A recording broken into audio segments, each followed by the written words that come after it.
Well, good morning, everyone. We're going to get started. Thank you so much for coming. And I'm going to invite all of our speakers to join us by the podium.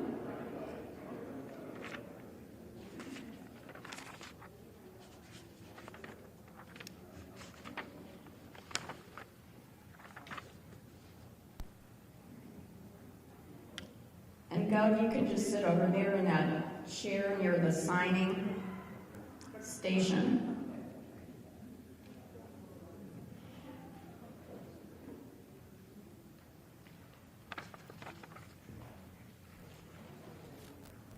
Well, good morning, everyone, and it is great to be here at the former GFOX building and the beautiful Capital Community College to join everyone for today's important bill signing and announcement. And the idea behind this bill is really simple. It's to address the skills gap that we have in our state. What is that? We have 30,000 manufacturing jobs, good paying jobs that are available now or will be in the next couple of years. We have thousands of jobs in healthcare, in IT, in software development, and engineering. The list goes on, but we don't have the young people who are skilled to do those jobs. So this is a job pipeline initiative to match up our smart young people with career paths to good paying jobs with the help of our amazing state university system, with our workforce board, with our private sector partners. We can make this happen.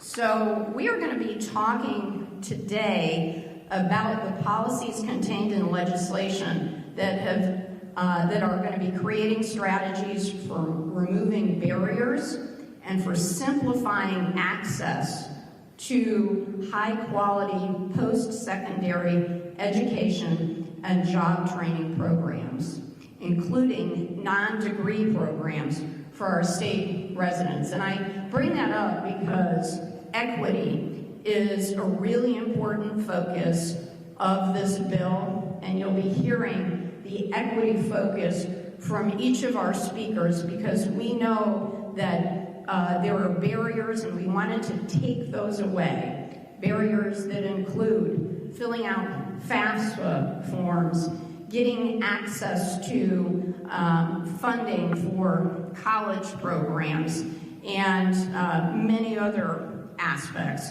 So this legislation is going to allow high school students to enroll in one or more advanced courses and get college credit and get career readiness skills. It's more important than ever to support our young people in our state as they look to pursue higher education and join the workforce. It's critical for our educational institutions, our colleges, our tech schools, our high schools, to nurture workforce pipelines in order to meet the needs of our industries in our state. We want our students to get career-ready opportunities and choose to spend their careers right here in Connecticut and raise their families here as well. So these policies are going to provide workforce development opportunities for students in our state. And I want to thank everybody who played a role because this was a huge tent.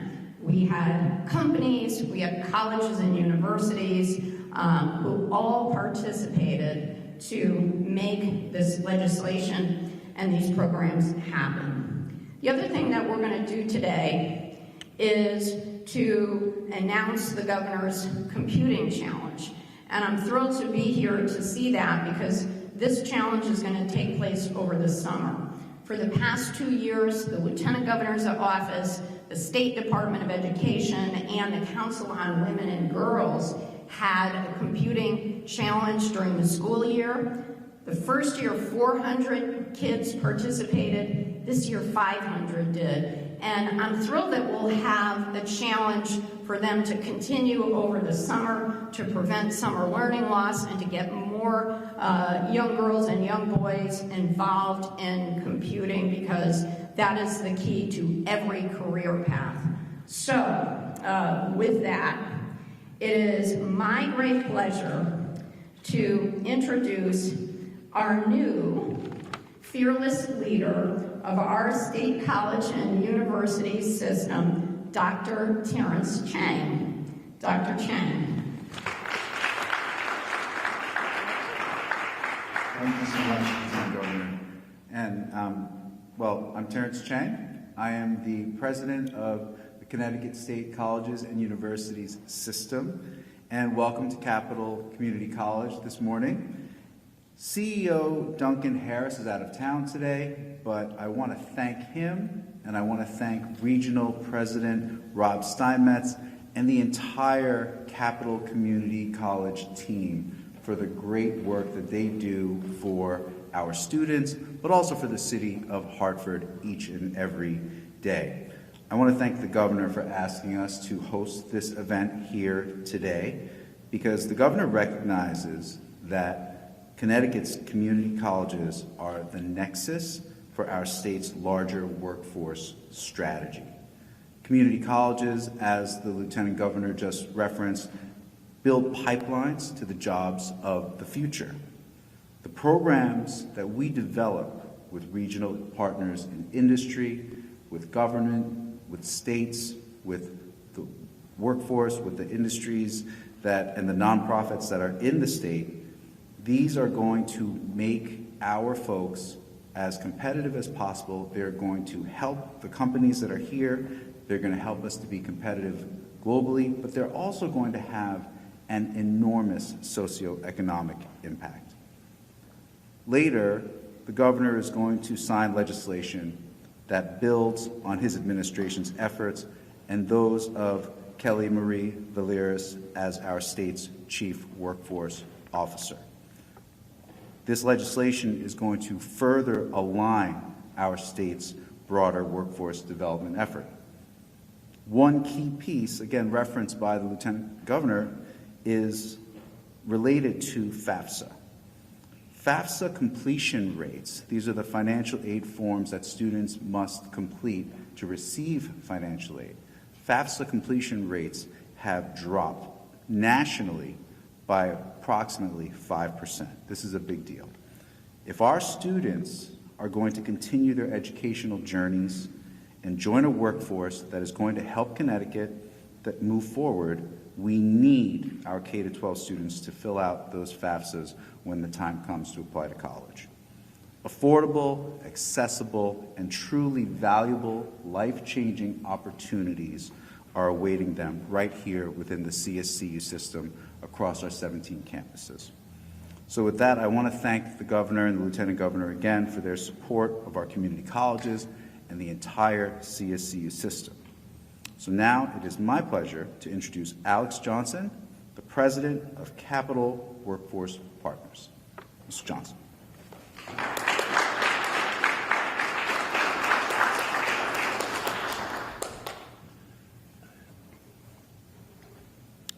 Good morning, everyone.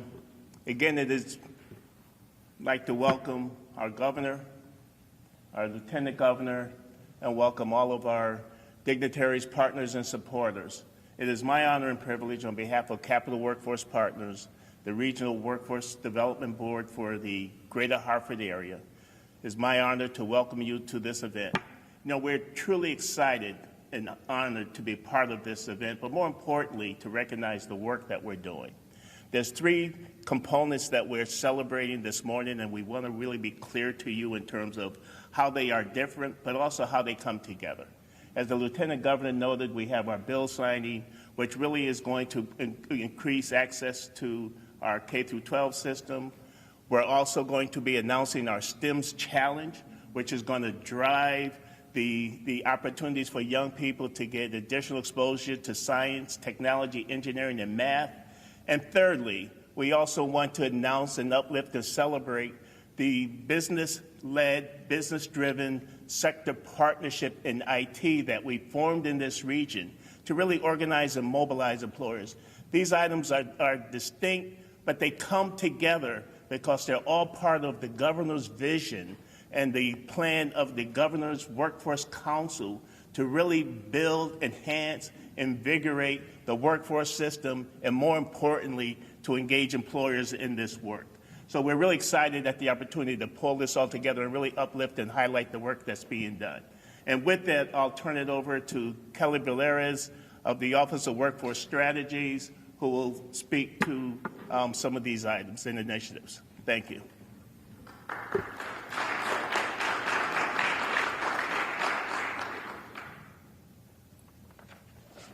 Thank you, Alex. Thank you, Lieutenant Governor, and thank you to our new President, Chang. We're very excited to have you here and to work with you on building those pathway programs that are so critical in getting people upskilled, reskilled, and back to work in really fun, exciting opportunities in manufacturing, IT, healthcare, green jobs, bioscience.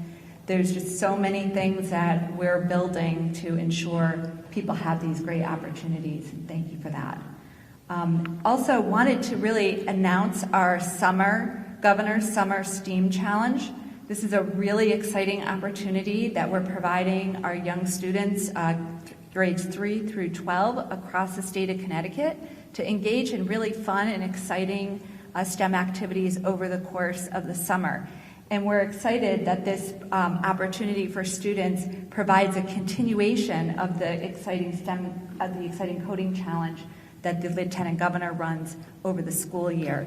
So that we will be launching the website on the Connecticut portal this week, and students will have the opportunity to participate either individually or in teams and upload videos of the work that they've done and earn prizes. And we're very excited to have partnered with Yale University and their students who actually built these challenges and put the programming together. I want to thank a special shout out to Jen Widness, who helped pull the Yale program together, and the Department of Administrative Services in putting the website together. So all very exciting things. On top of that, we're also launching the Governor's Workforce Strategic Plan. We've been working on this for the past year, and what you're hearing today is really a culmination of a lot of that work that has come together over the last year, and building these strategic partnerships with our businesses, led by our businesses, but that have our educational partners and our workforce boards and other community organizations there to support the development of these training programs is really key. And I want to thank all the partners here today in doing so. And with that, I'd like to turn it over to Marty Guay from Stanley Black & Decker.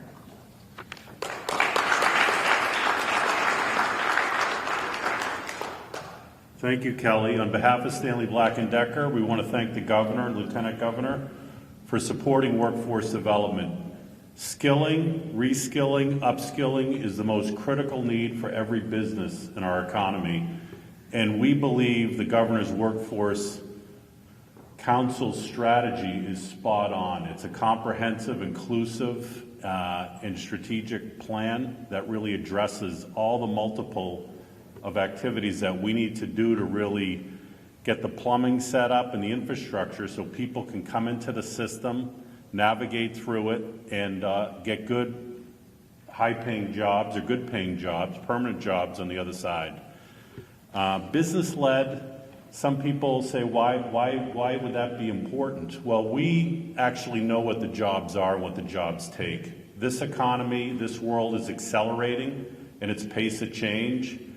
In real time, we can see that. So we're working with academia, civic, government, nonprofits. Everyone is working together in these regional sector partnerships to really make sure that we get this right and get it aligned. We also have a large talent pool in our urban centers that needs to be activated and needs to be supported with supports, and we're working hard on that. So at Stanley Black & Decker, we are big supporters of this. Our CEO, Jim Larice, sits on the Governor's Workforce Council. He also is on the board of Advanced CT, which workforce development is their #1 strategy to help get people into good paying jobs in Connecticut, but also attract people to come to Connecticut because we have an ecosystem that's powerful. One of our partners at Stanley Black & Decker in this is Infosys. Ravi Kumar, the president of Infosys, is just a brilliant leader and a great spokesman for the power of Connecticut and its potential. We are activating that potential with Infosys. Jeff Ocker runs the Hartford, I would say pod or hub, Jeff, but he runs Infosys in Connecticut. So I'm going to turn it over to Jeff to say a few words and thank him for his efforts, and really wanted to really give a compliment to Mark Argosh running the Governor's Workforce Council and Kelly at the Office of Workforce Strategy. I think that we've got the right people in the right place in the right seats. Jeff?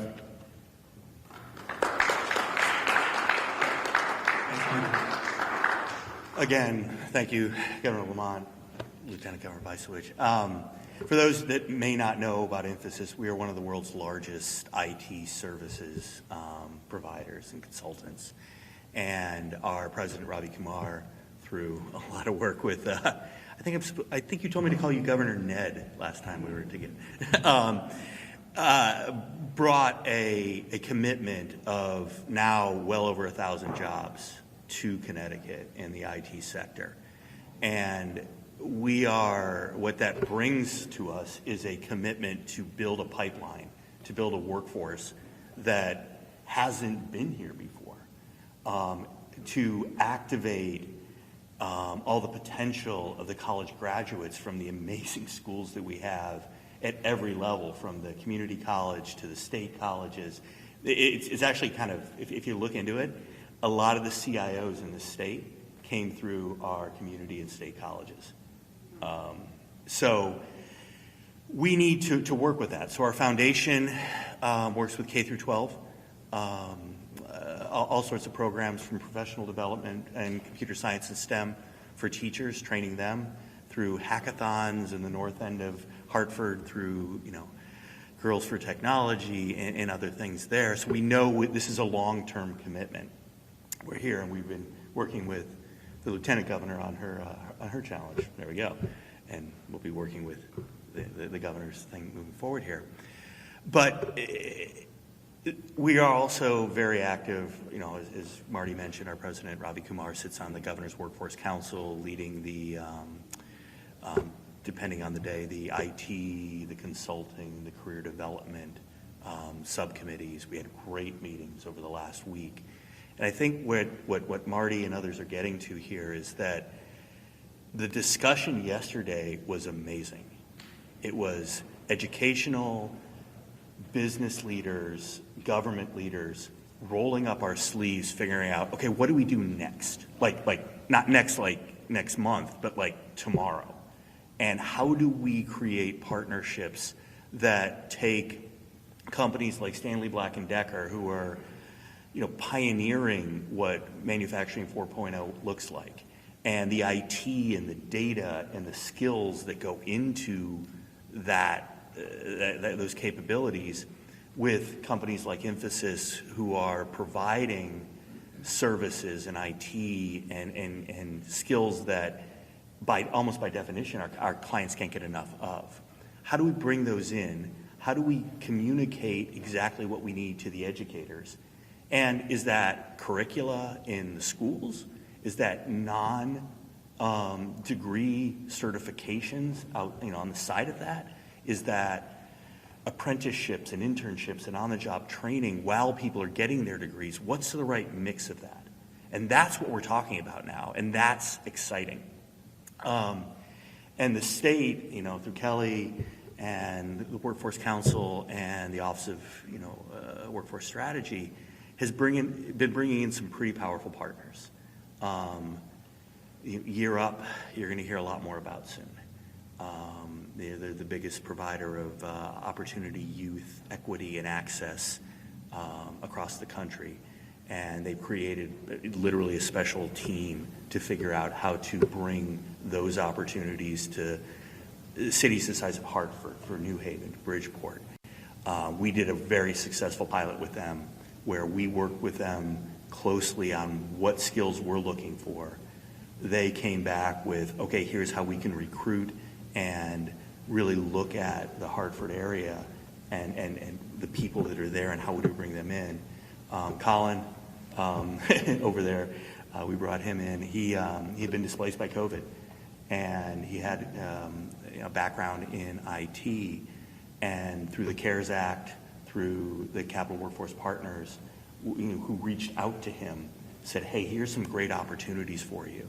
Through the the work that Alex and others are bringing in, through the funding that you all are securing both on the state and the federal level, now Colin is he's upskilled on the some of the most leading edge digital skills and working for me downtown. So there's a lot going on here, and it's really exciting. And there's a momentum and a sense of engagement, I think, between education, government, and business that I don't think we've ever had before.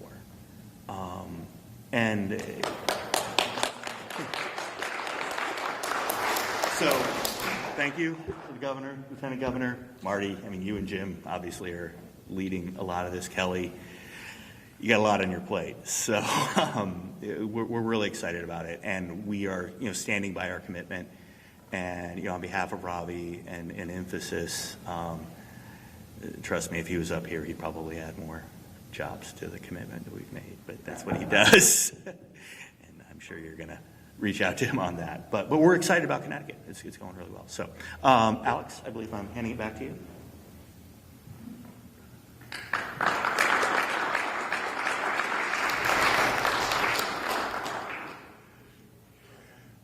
Thank you, Jeff. And what you've heard from both Marty and Jeff are really the examples of the commitment, the engagement of our business leaders as we're forming this sector-based partnership. And I just want to kind of give you a little context around the sector-based partnerships. If you look at the data, over the last 90 days in the Hartford region, there were announcements for over 11,000 job opportunities, job openings in IT over the last 90 days in the capital area. For the state of Connecticut, it was over 21,000 job listings for IT professionals in the state of Connecticut in the last 90 days. What we're doing about it is what we're talking about here this morning. We're organizing employers, because one of the themes in the Governor's Workforce Council plan was to organize employers by sector, sectorial partnerships. And in the capital area, we have formed the Capital Area Tech Partnership, led by individuals such as Marty and Jeff. And it's a business-led organization, but it's also partnering with the public workforce system. In this area, we're pleased to note that Capital Workforce Partners is a co-convener with the MetroHartford Alliance, and Jeff Griggs is here. That's want to acknowledge the commitment of our economic development entity. These two organizations have come together to support holistically the needs of employers. We've also been able to leverage and build on the other theme in the Governor's Workforce Council strategic plan, which is skills-based hiring. So working with these employers, we're also looking to see how can we get individuals employed prior to their acquisition of baccalaureate degrees. How are we giving them the skills to compete for these good jobs? And we're excited to also know that, as Jeff has mentioned, that we have some national partners in this space. We're partnering with some very credible, recognized national organizations. Europe is going to be working with our partnership to ensure that we're channeling the needs and wills and the needs of the employers. So they're going to be working very closely with that. We are also partnering with the Grads of Light, who is also a nationally recognized organization that is going to help us really figure out the skills-based hiring component so that we can actually begin to work with employers to change their hiring practices. And we're also working with Merit America, and they're bringing forth a platform to begin training in Google. So we're organizing ourselves to meet both the immediate and the long-term needs of our employer community. We're also working very closely with our community college partners and others to ensure that we're building this talent pipeline. So I did want to just kind of acknowledge and recognize that in response to the governor's vision and the council's plan for action, that we put some urgency to this issue, and we're going to be responding, but we're also going to be responding with a eye towards diversity, equity, and inclusion, because we also want to ensure that those individuals and populations who have been most affected by the pandemic also have access. Our goal is to ensure that all Connecticut residents have access to these opportunities. So I just wanted to kind of put that in a context, because this is a new way of doing business in Connecticut, where we have business organizations who are driving the work in partnership with the public workforce system, the education community, the university system, and all of us. So we're really seeing this as a significant opportunity to really show that we are responsive to the needs of our job seekers in the state, and at the same time, and more importantly, that we're building a climate for our IT sectors to grow and expand. And note that this is a employer-friendly community in Connecticut. So we're really excited at where we are in this space. And I just want to close with 2 other announcements. Also wanted to acknowledge that, we're fortunate to have received a grant from the Department of Economic and Community Development. It's a tech talent grant to help support this work. So we're fortunate to be able to have that support. And at the same time, we're also beginning to recruit individuals for these training opportunities. So as of now, want the word to be out that if you're looking for training to get to these good jobs, there's opportunities to receive this training now and in the future. So just wanted to kind of highlight those 2 items as we're moving this effort forward. And with that, I'll turn it back over to Kelly, who is going to segue into the next portion of our program. Thank you.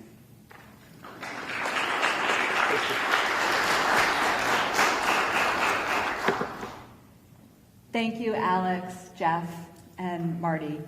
I think you've been able to see the theme today of the Governor's Workforce Council Strategic Plan in action. And it really happens in these partnerships, in creating these pipelines, in ensuring that our students from a young age have opportunities to engage in meaningful activities outside of school and in school, and have the opportunities to develop their educational initiatives so that they can be ready for not only college but also for careers. And we're really excited about that, and we thank the State Department of Education.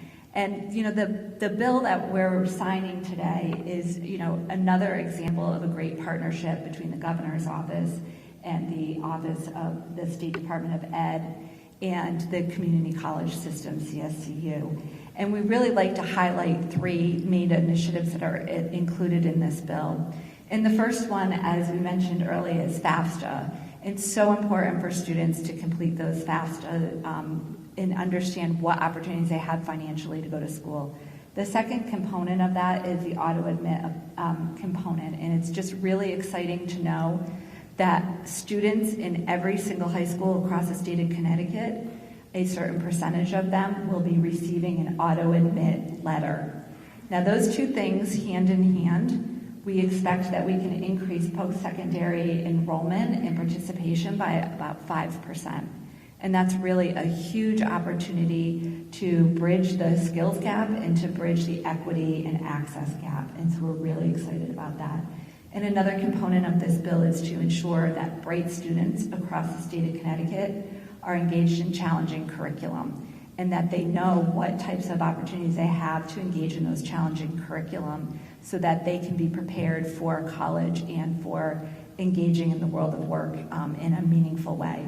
So we're very excited about that.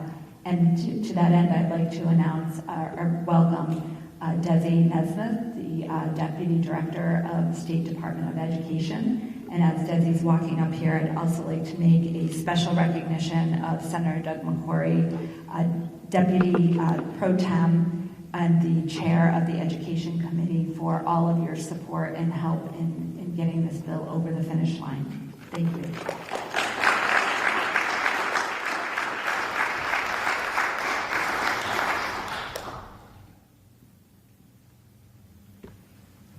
morning. Thank you, Kelly, and thank you, Governor, for the opportunity to be here with you all this morning. I'm Desi Nesmith. I'm the Deputy Commissioner at the Connecticut State Department of Education. You know, one of the things that we know is that a strong pre-K-12 system is a key economic driver. And Senate Bill 1032 strengthens the efforts that we're making around things like the FAFSA completion that Dr. Chang mentioned earlier. It bridges the opportunity for kids between high school and post-secondary careers. And as we've heard this morning, that is critically important to giving kids the opportunities that we need to make sure that they're ready for the workforce environment here in Connecticut. We also know, the data shows us that the students who complete FAFSA in 12th grade, 90% of those students go to high school directly out of college. So it speaks to the importance of the point that you made earlier, Dr. Chang, around FAFSA completion. And Senate Bill 1032 strengthens those efforts by setting up a committee, and we at the Department of Education look forward to working with that committee to raise these rates across the state of Connecticut in our high schools.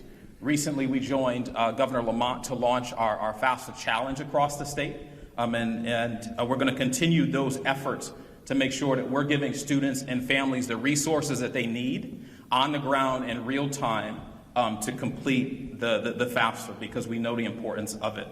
It's also important that we are giving kids opportunities for rigorous college-level coursework and access to AP classes, and that is something else that we're very focused on around this work. We know that the class of 2020 had some of the ranked highest in the nation on student performance of advanced placement. And so to those kids, their families, their teachers, I just want to take a second to thank them and for all the work that is being done in our pre-K-12 system across the state right now.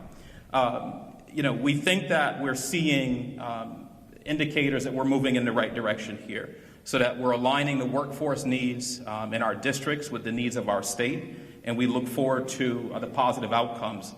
Together, we stand committed to working with higher education, our partners in business, industry, state agencies, and community organizations to realize the promise that we're making to kids here today. And so just want to, again, thank you all for letting us be part of this opportunity. It's my pleasure to introduce my friend and the Ed Committee co-chair, Senator Doug McCrory.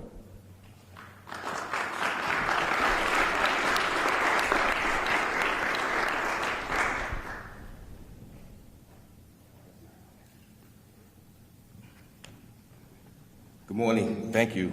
Thanks for that introduction, Desi. So I'm going to be very brief because I didn't have any remarks prepared, but I'll say this. First, I want to thank the governor for having the vision to do something different in the state of Connecticut when it comes to education and employment. Thank you for that vision. But also I want to thank the person who actually did this groundwork, who helped work this bill, where there have been systems in place in K-12 and even higher education that prevent opportunities for a lot of people. There have always been systems in place that always block, because we always try to do the same thing over and over again. But Moet, from the governor's office, I want to thank you, brother, for not stopping. When we tried to put this bill together, it was so many times people want to stop, put a bridge and say, we can't do. See, but guys, we have to start doing things a little different. That's what we said, right? We can't go back to normal. If we go back to normal, we're far further behind the 8 ball. So, Moet, thank you for working with us to get this piece of legislation. I am humbled to hear that we have new systems in place, when we have industry working with higher ed and K-12. That's great. I love that. But we have to be mindful of who are we trying to serve when we're doing these things. And we have to hold ourselves accountable. Our school systems are almost 50% of black and brown children. And these children don't often get the opportunities that you guys are talking about right now. Let's put it out there. And it's very important to hold leaders accountable. So if we're going to move this state forward, we're going to have to move it from the bottom up. So I hope we have a bottom-up approach where people are engaged, people who normally don't get an opportunity to sit at tables and make decisions on how we're going to move forward as a state. And I'm making a commitment to be at that table, to make sure when Stanley Black & Decker and Info Systems and whoever needs qualified individuals who have the skill sets to do the work, they come from all communities from the state of Connecticut. That's how we got to work forward. So again, thank you for allowing me to say a couple words. I hope I didn't upset anyone, but the reality is we got to change the way we're doing business. If we don't, we'll be right back where we are 2 years from now saying the same thing over again. But I understand the commitment from industry. I know what you guys want. We know what we want as a state, and we're going to make it work. Thank you.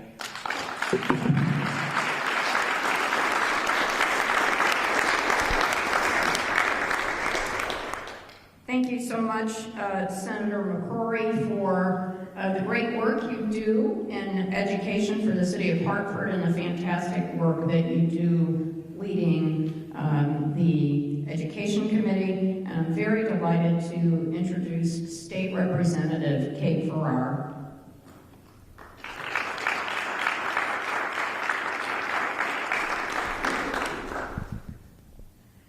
Good morning, everyone.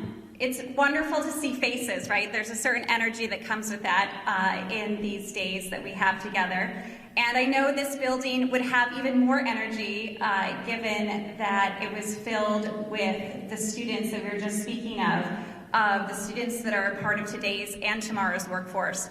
I am State Representative Kate Farrar. I'm thrilled to represent the 20th District, which is Southern West Hartford. And to me, today's gathering and today's signing is about our connections and is about our collaboration moving forward. As someone who represents Southern West Hartford, just 10 minutes from here, there is incredible opportunity in our regional collaboration for our workforce of the future. And I know as we look at this accomplishment in this legislation, I was proud this session having a role in the Higher Education and Workforce Advancement Committee, that we were looking across the ages of our youngest in kindergarten to what our students need as they graduate into a post-secondary world. And to me, what is most important is really the strategy that we've seen, that in Connecticut, we know that by 2025, we need 70% of our workforce to have a post-secondary credential. And when we have a plan to achieve that, that means that everyone in our state succeeds. And I really appreciate Senator McCrory's points on looking very closely at a targeted approach of who's been missing. To me, what's been most important is how are we focused on out of this crisis, where some of the hardest hit were our women, our people of color in this crisis. How are we getting them to these post-secondary credentials that are a pathway to high-wage, high-growth jobs? And what we've accomplished in this legislation for K through 12 and its connection to the post-secondary credentials, I know is a true, real starting place out of this crisis for all of us to thrive. So thank you to the Lieutenant Governor, the Governor, Kelly with the Office of Workforce Strategy, and I know in my role in the legislature and with the Higher Education and Workforce Advancement Committee, this is just a starting place of where we need to go to reach that goal by 2025. So thank you all.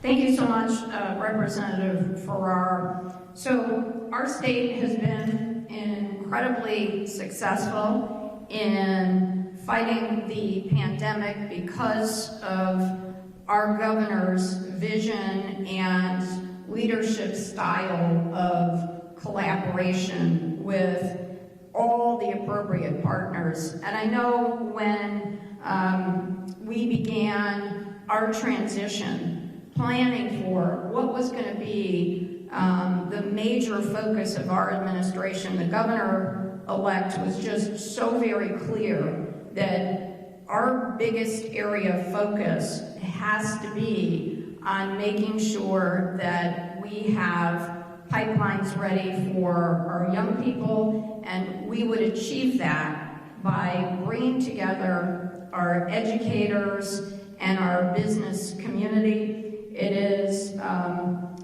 no small surprise that our governor was a business entrepreneur and a teacher and someone who volunteered in government before he became our governor. So I'm happy to introduce our visionary leader, Governor Lamont.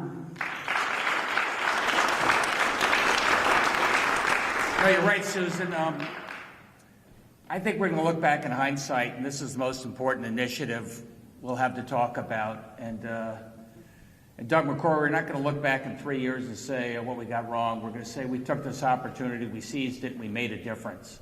And we're not doing it the same old way. And, you know, this is a state whose jobs engine has been on stall for decades. And ladies and gentlemen of Connecticut, we're revving up our engines right now. And we're getting people back to work. And this is the most important thing we can be doing, and we're making sure we do it in a way that leaves nobody behind. That's what this program is all about. And it's extraordinary. We know we have a lot of people looking for work, and you also heard that we have tens of thousands of jobs out there that we just aren't preparing people for. Shame on us. We're going to make sure that none of those jobs go to waste. Every young person gets that opportunity. And these are good-paying Connecticut jobs for good-paying Connecticut people, well-paid Connecticut people. And you think, okay, what are the hesitancies about getting back to work and how can we do it? Well, we know there's a lot of folks in the service sector that haven't gone back yet, you know, restaurants and retail and the such. And there's some reasons for that. You know, one, there's COVID-related hesitancy. Well, wait no longer. Get your vaccine, no questions asked. It's safe, it's efficient, it works. We're the most vaccinated state in the country, and take advantage of that opportunity. We know there's some folks that said, well, I'm not sure about the pay, and maybe I can wait a little longer and something better may come along. Well, don't wait any longer. I mean, the big unemployment federal excess is going away in about 6 weeks. Our minimum wage is going up again, another $1, starting in about 10 days. We still have a $1,000 sign-up bonus for anybody who's been on unemployment, wants to take that job. Here's your opportunity to take that job. We won't have this sign-up bonus forever.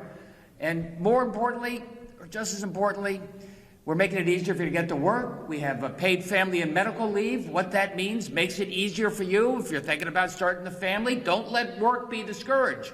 You can do both, and we're making that easy in Connecticut. We have high unemployment. We also have one of the greatest workforce participation rates in the country. And you know what that means? That means more people know, a more diverse group of people. Women know that you can work here in Connecticut and still have a family and still do the rest of your life. And I'm really proud of that fact. We have another problem, and that's you know, training people for the jobs that are out there. And that's what Kelly and Mark and Terrence are doing. Terrence, it didn't take you long. You've been doing this job for what?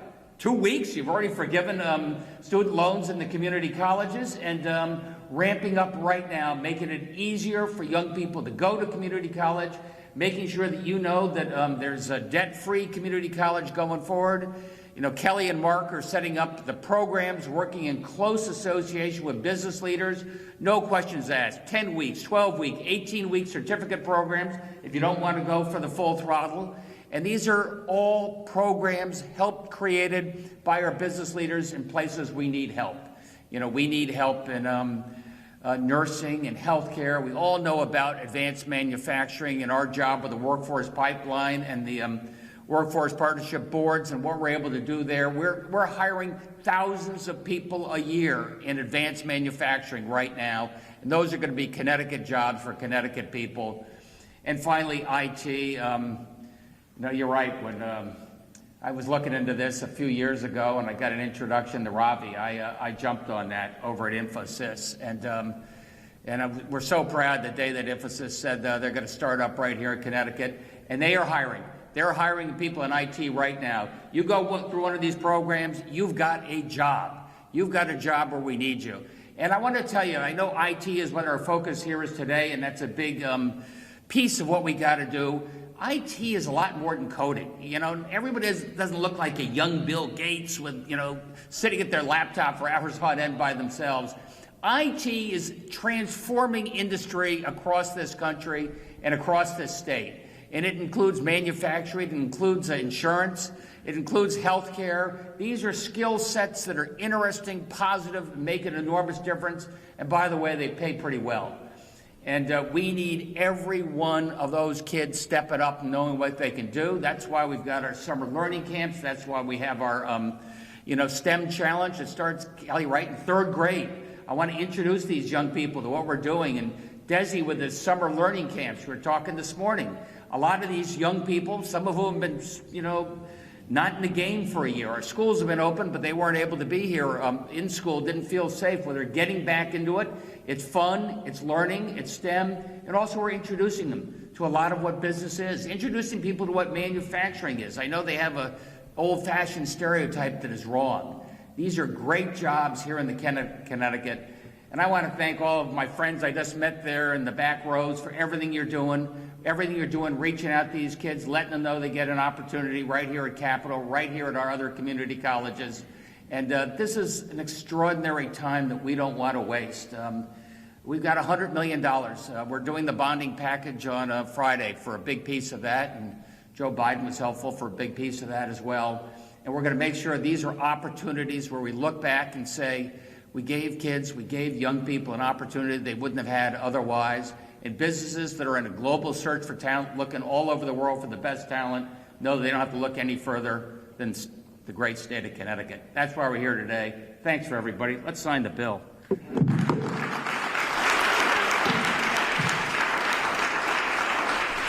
And I'd just like to invite all of our speakers to please gather around while the governor signs the bill.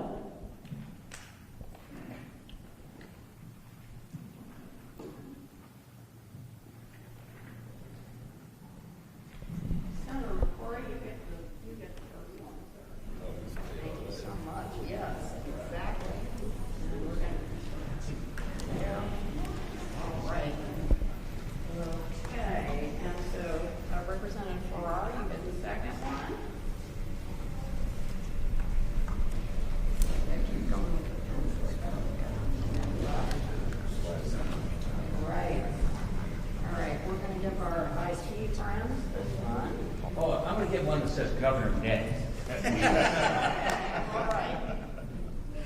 Then we'll let There's a story behind that one. And we're going to give this to Deputy Nesmith. There you go. All right. All right, here's the team that made it happen. Thank you so much, everybody.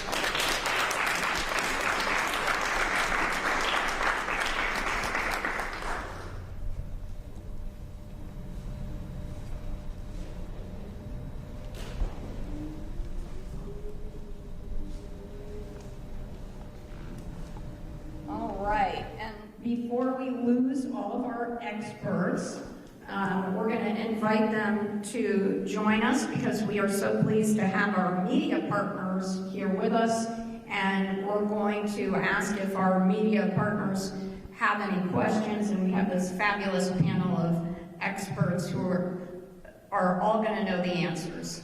Channel 8. The Vice said that you were announcing a STEM initiative of some sorts. There was a lot of talk about a lot of different programs. It's a little unclear to us what that initiative is, if someone could spell that out.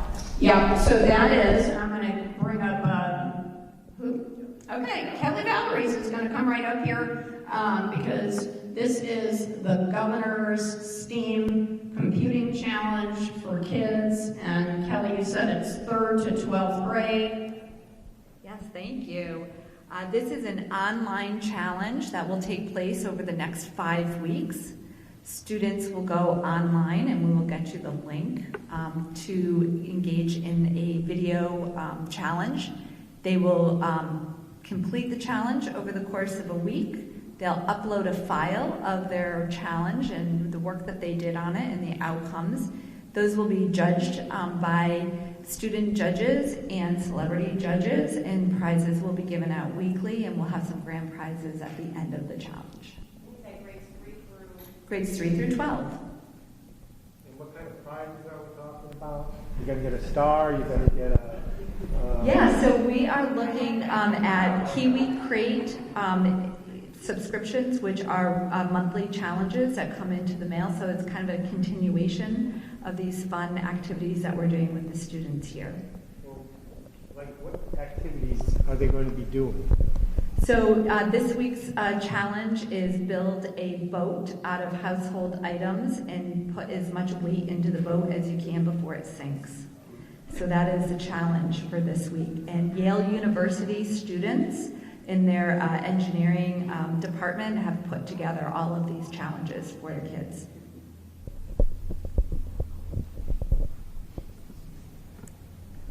Thank you. Thanks, Kelly. Any other questions from our media partners? Going once, going twice. Thank you. Appreciate everybody coming.